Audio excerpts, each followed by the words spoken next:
जब मैं 8 साल का था तब मुझे क्रिकेटर बनना था, क्योंकि उस वक्त मैं युवराज और गांगुली इनको देख के इंस्पायर होता था। जब मैं 10 साल का हुआ तब मुझे एक्टर बनना था, क्योंकि उस वक्त मैं शाहरुख खान, सलमान खान, ऋतिक इनको देख के इंस्पायर हो रहा था। जब मैं 15-16 साल का हुआ तो मुझे लगने लगा कि यार मुझे फुटबॉलर बनना चाहिए, क्योंकि उस वक्त मेसी और रोनाल्डो मेरे इंस्पिरेशन थे। और उसके बाद जैसे जैसे मैं नई नई चीजें एक्सप्लोर करने लगा, फिर तो लगभग हर 6 महीने बाद मेरा प्रेफरेंस चेंज होता रहा। कभी न्यूज एंकर, कभी राइडर, कभी राइटर, कभी सिंगर, कभी क्या क्या। अगर आपके साथ भी ऐसा ही होता है ना, तो इस वीडियो को कंप्लीट देखना। इसका लाइफ टाइम सोल्यूशन इस वीडियो में दूंगा। एक अंदर की बात बताऊं, ये चीजें आज भी खत्म नहीं हुई है। जी हाँ, हालांकि आज मैं 3 सक्सेसफुल स्टार्टअप रन कर रहा हूं, फिर भी जब भी कोई नई चीज दिखती है तो एक बार ही सही पर दिमाग में ऐसा जरूर आता है कि यार इसको करना चाहिए, या फिर इसमें अगर मैं अपना करियर बनाता तो कितना अच्छा होता था।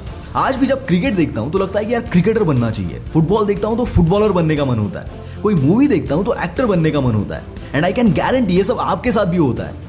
आपको पता है ऐसा क्यों होता है? इसके पीछे का रीजन समझना, बहुत ध्यान से सुनना। आप जब भी कोई नई चीज देखते हो और आपको लगता है कि यार मुझे ये करना चाहिए, it is like early attraction, जो किसी लड़की को पहली बार देखने के बाद होता है। पर यहाँ अट्रैक्ट होने के रीजंस मैक्सिमम टाइम कॉमन ही होते हैं। जैसे कि उस पर्टिकुलर चीज में जो पैसा है वो देख के आप अट्रैक्ट होते हो, या फिर वहां पर जो फेम है वो देख के आप अट्रैक्ट होते हो, या फिर थर्ड एंड लास्ट रीजन, वो चीज आपको बहुत कूल लगने लगती है। आपको लगता है कि वो चीज करने के बाद आपकी इमेज लोगों के सामने एकदम कूल बन जाएगी। मोस्ट ऑफ द केसेस में इन 3 रीजंस की वजह से ही मोस्टली हम किसी नए पैशन से या किसी नई चीज से अट्रैक्ट होते हैं। और इस अट्रैक्शन के टाइम पे हमें पता नहीं होता कि यार इसमें एक्चुअल में कितना स्ट्रगल है। एक एग्जांपल देता हूं, इससे मोस्ट ऑफ द लड़के रिलेट कर पाएंगे। ये सिचुएशन आपके कॉलेज में, फ्रेंड्स के ग्रुप में या फिर किसी पार्टी में जरूर हुई होगी। जब भी कोई लड़का गिटार बजाता था तो मोस्ट ऑफ द लड़कियां उससे अट्रैक्ट हो जाती थी, उससे इंप्रेस हो जाती थी, और ये देख के हमारे अंदर एक आग लग जाती थी कि भाई अब तो मुझे भी गिटार सीखनी ही है।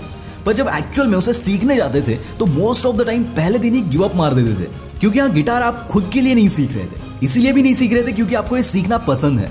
आप सिर्फ और सिर्फ गिटार सीख रहे थे लड़कियों को इंप्रेस करने के लिए, लोगों के सामने कूल दिखने के लिए। इसीलिए ये चीज आपको अच्छी लगने के बावजूद भी आप इसको कर नहीं पाए। सेम और एक एग्जांपल है मेरे पास। आजकल हर एक बंदे को अपना खुद का स्टार्टअप खोलना है, और वो इसलिए नहीं क्योंकि उसको लोगों की कोई प्रॉब्लम सॉल्व करनी है या सोसाइटी की कोई नीड फुलफिल करनी है ना।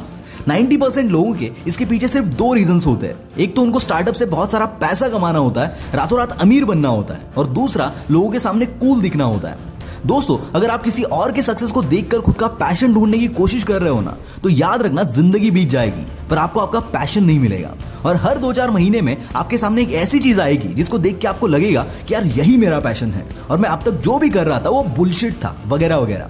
बट ट्रस्ट मी, ये प्रोसेस कभी भी खत्म नहीं होगा। तो सर अब इसके ऊपर सोल्यूशन क्या है? लोगों को देखना बंद करें, उनसे मिलना बंद करें, या फिर जहां से हमें इन सारी नई नई चीजों की अपडेट्स मिलती है उस इंस्टाग्राम को देखना बंद करें? ना, आपको इसमें से कुछ भी नहीं करना है। आज की बात, जब भी कभी आप किसी नई चीज से अट्रैक्ट हो जाए, खुद को सिर्फ ये 3 क्वेश्चंस पूछना है। नंबर 1, क्या इसमें पैसा ज्यादा है इसलिए मैं अट्रैक्ट हो रहा हूं? नंबर 2, क्या इसमें फेम है, शोहरत है इसलिए मैं अट्रैक्ट हो रहा हूं? एंड नंबर 3, इसको करने के बाद मैं लोगों के सामने कूल लगूंगा, क्या इसीलिए मैं अट्रैक्ट हो रहा हूं?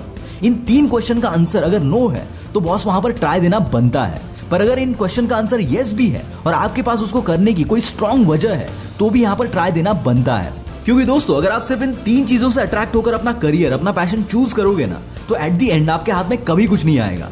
क्योंकि एक टाइम ऐसा आएगा जब ये तीनों मोटिवेशन खत्म हो जाएंगे और उस वक्त आप 100% गिव अप करोगे। पर जब उस चीज को करने का मोटिवेशन आपके अंदर से हो, आपके अंदर वो चाह हो, पागलपन हो उसको करने का, तो कितने भी प्रॉब्लम्स आने दो, आप हर एक से निपट लोगे। सो नेक्स्ट टाइम किसी भी चीज से अट्रैक्ट होने से पहले ये 3 क्वेश्चन खुद को जरूर पूछना।